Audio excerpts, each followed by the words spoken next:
stars and their life cycles, but I'm still trying to figure out how nuclear reactions are relevant. Great question, Nicole. Nuclear reactions are the driving force behind stars. By the way, have you heard about neutron stars? They're very cool. Neutron stars, aren't those what's left after a supernova? Exactly. Neutron stars are the dense remnants of massive stars.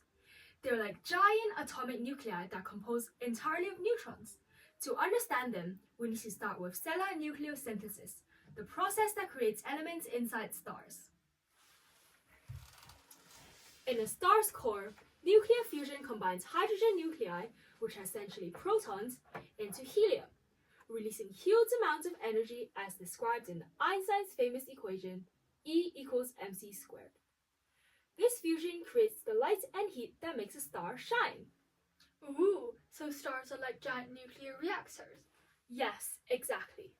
And as stars evolve, they fuse helium into heavier elements, like carbon, which burns into neon, to oxygen, to silicon, and finally up to iron.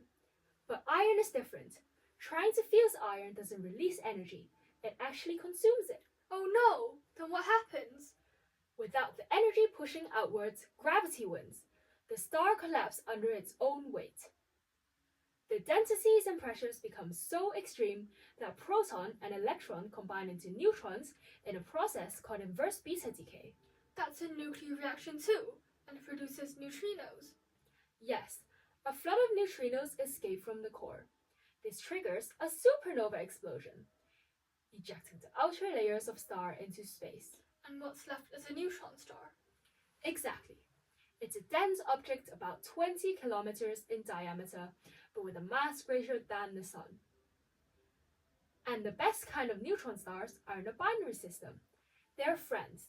They can pull in matter from a companion star and undergo nuclear fusion on the neutron star surface, producing powerful X-ray bursts.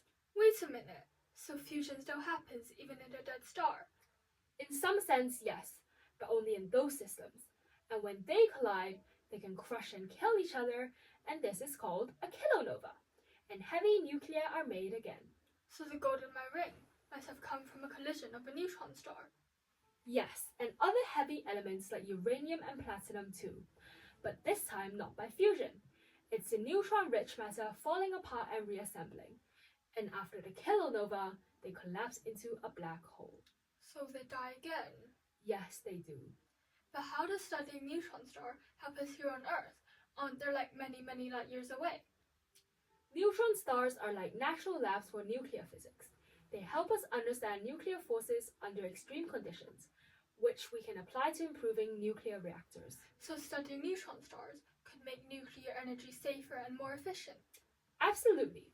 By studying neutron reaction and how nuclear matter behave at extreme densities, we can refine our models for fission and fusion. That's amazing.